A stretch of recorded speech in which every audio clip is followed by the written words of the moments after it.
Sveiki. Šiandien noriu pasidalinti savo patirtim, kaip perėjau nuo Android prie iPhone 16, prie iOS. Kaip tokia mintis man šovė į galvą. Naudojausi telefonu Mi 9, tai ten 18 metų modelis.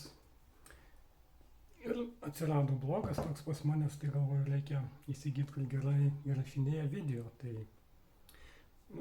apžvalgas peržiūrėjau, tai nuomonė daugmaž vienareikšmiška, kada iPhone'ai geriausiai įrašinėja, tai nusprendžiau jį imti. Tai šiek tiek papasakosiu apie save, kad jums nekiltų čia abejonių, kad kažkokia kompetencija žema ar panašiai. Tai aš esu Topkomo adminas, tai ir apžvalgas kažkiek rašydavau, tekstinės daugiausia. Ir plius kuris svetainės turi savo paslaugas, kuom ten optimizuoju paieškos sistemom. Ir telefonais naudojusi jau 25 metai, ten visi kai Siemensai atsirado, Nokijos, va dar yra likę kažkokie 6220 Classic.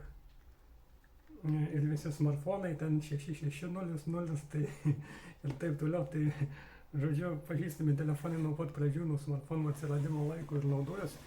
Perėjo per mano rankas gal 50 telefonų ar panašiai, įskaitant apžvalgas. Tai ir pradėsim. Nu kągi, atvažiavus pas manęs taip, tvarkoja, viskas pagaminta, gražu, tvarkinga.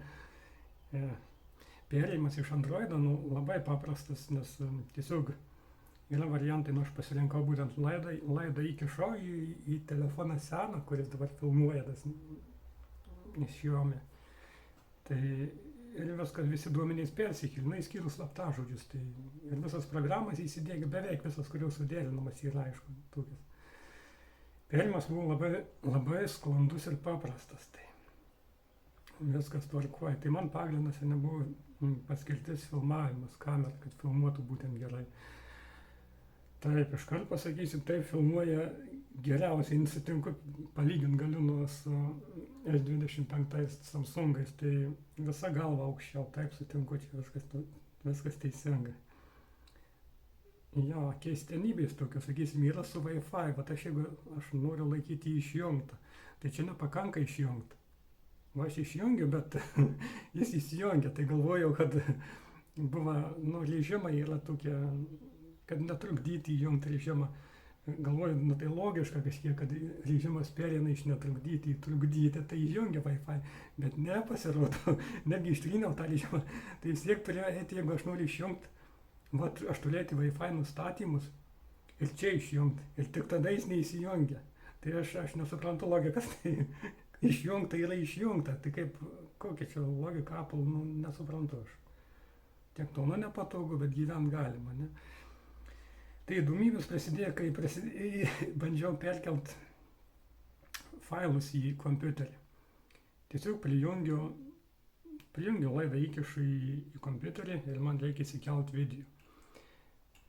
Tvarkoju, aš atsidariau aplankus, ten viskas kaip ir matyta, iPhone'as, reikia patvirtinti, įvedinėti kodą kiekvieną kartą ar prijungus, ar leisti prisijungti. Tvarkoju, bet yra tokia Android funkcija, kaip prisiminti prietaisą. Kiekvieną kartą nereikia įvedinėti kodą ir plius, juk yra Face ID, tai kodėl jūs nepadarėte Face ID, tai aš kiekvieną kartą turiu įvedinėti, tai pušknis. Tai pusė bėdos, bet taip atsidarai aplanką, viskas puiku. Atsidarai, matai failų. Lyg ir visi, aš paprastai darau daug nuotraukų, aš prekes fotografuoju, filmuoju, prekiauju grandinimui akmenims, tai atsidarau, lyg ir ne visus. Tvarkoju, išsikeliu, pradedu kopijuoti. Ekranas užgesta ir kopijavimo procesas nutrūksta. Tai aš turėjau eiti į Google naršytą, net ten kompiuterį nenaujokas, ten naudojusi ne 30 metų. ir turiu googlinti, kaip man įsikelt failus į kompiuterį. Tai čia yra, kaip čia pasakysiu, bespridėlas tiesiog. Tvarkoju, įsiaiškinau, kad negalima užrakinti. Tai kiekvieną kartą nori perkelti failus.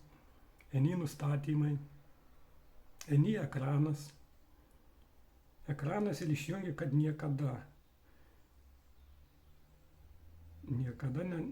neblokuoti. Tai niekada. Tvarkoju, tada failai persikelia. Nu, aišku, baigęs vėl turi įsijungti, vėl eiti į nustatymus įjungti. Ir tai dar ne viskas. Tai pasirodo, kad trūksta failų. Matau, visus failus iškirpau, nukopijavau, bet man trūksta jų. Tvarkoju, įkišu laidą ir vėl ištraukiu, failai atsiranda. Tie, kurie dingia. Dalis atsiranda, dalis neatsiranda. Tai žodžiu, kokią logiką. Googlinau, ChatGPT klausiu. Tai ten visi tie navaratai, kad van neužgesink ekraną ir visą kitą. Tai galų gale paėmiau, neradau tokio patarimą, bet, sakysim, įdėgiau tą iTunes, jų tą aplikaciją, būtent kur iPhone'ui skirta. Tai kada ją paleidė ir ji pasileidžia daugmaž, kompiuteris yra daug su vidutinių galimybių, SSD ten gameriams skirtas, žodžiu, geras kompiuteris, plėris paprasčiausiai atsidaro, VLC ten pusę sekundės ar panašiai. Redaktorius, sunkesnės programos turbūt nėra, ir kaip video redaktoriai, DaVinci Resolve, atsidarinėja gal 15 sekundžių. Tai ta iTunes atsidarinėja būtent, jie atsidarinėja, gal kokias 3-5 minutės, tiksliai nematau, bet tai yra siaubas. Tokiam kompiuteriu aš įdėsiu screenshotą, kokie ten parametrai. Tai va tai. Ir tada, kada pažymėti, jis išmeta tas iTunes, kad atsidaro po tų ten kelių minučių, išmeta tokią pažymėti kaip patikimą ir tik tada pamatai tu visus failus. Tai įsivaizduojat, kokia yra operacinė sistema. Tai čia su failais baigta. Tai dabar galiu perkelti, bet praėjęs tą visą etapą, į nustatymus. Įsijungiu niekada neužgesinti, atidarau iTunes, laukiu ten 5 minutės ir tada paspaudžiu pažymėti kaip patikim. Aišku, vėl reikia įvedinėti būtinai kodą, Face ID čia niekaip nepavyko padaryti. Ir pažymėti, kad tą prietaisą jau laikyti patikimu, irgi nėra tokias galimybės. Tai, žodžiu, taip kaifuoju kiekvieną kartą. Gerai, tvarkoju. Čia viskas taip. Ir dar buvo kamera, kada įjunginėdavau kamerą, kada aš galvoju, ten pirkau gruodžio mėnesį. Tai dabar pasileidžia visada praėjus pusmečiu, bet niekada nepasileisdavau, pusę metų nepasileisdavau iš pirmą kartą, tiesiog užšąla visas ekranas. Užšąla ir tada tik tai paleidus iš naujo, kartais uždarius, ten vėl atidarius, pavykdavo, kad ten viskas pasileistų normaliai paspaudus. Bet labai retai. Tai reikėdavo perkrauti telefoną. Ir nėra tokia, kaip perkrauti. Tai reikia išjungti jį ir palaukti, kol jis įsijungs. Ir paskui vėl įjungti. Žodžiu, tai reikia trunka kelias minutės. Tai taip darydavau. Beveik kiekvieną dieną aš įrašinėjau videos, naudodavau kamerą. Taip pusmetį dariau. Po pusmečio taip sutvarkė. Ir tai dar ne viskas. Taip. Ir kamerą dar naudojama, aišku, aš einu apsipirkti į Maksimą. Kamerai tas pats būdavo, kad aš bandydavau atsiskaityti. Nueinu į parduotuvę su krepšeliu, į kasą, įjungiu ir kamera pakimba. Tai taip aš per dieną kelias kartus perkraudinėjau telefoną, stoviu, laukiu, kol jis pasikraus, kad tada galėčiau pasinaudoti, apmokėti, nufilmuoti ką nors. Po pusmečio ištaisyti, taip, dabar jau reikia. Tai žodžiu, buvau susimąstęs rimtai ir labai gailiai jos. Taip, vaizdo įrašai man buvo svarbiausias dalykas. Taip, tai visa galva, kaip sakau, iš Samsung, bent ką aš testavau iš naujų modelių, tai Samsung S25, tai visi sutinka, kad kamera, filmavimas, tai be konkurencijos.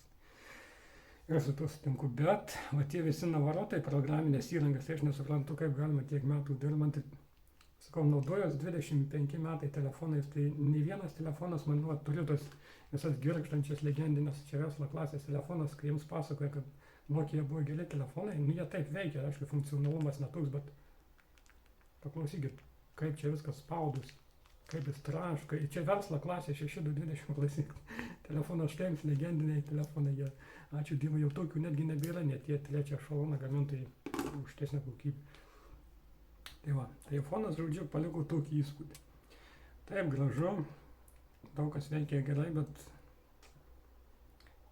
jo nepatogumų, be konkurencijos, kiek susidūriau gyvenime, skelbimo galėtojų.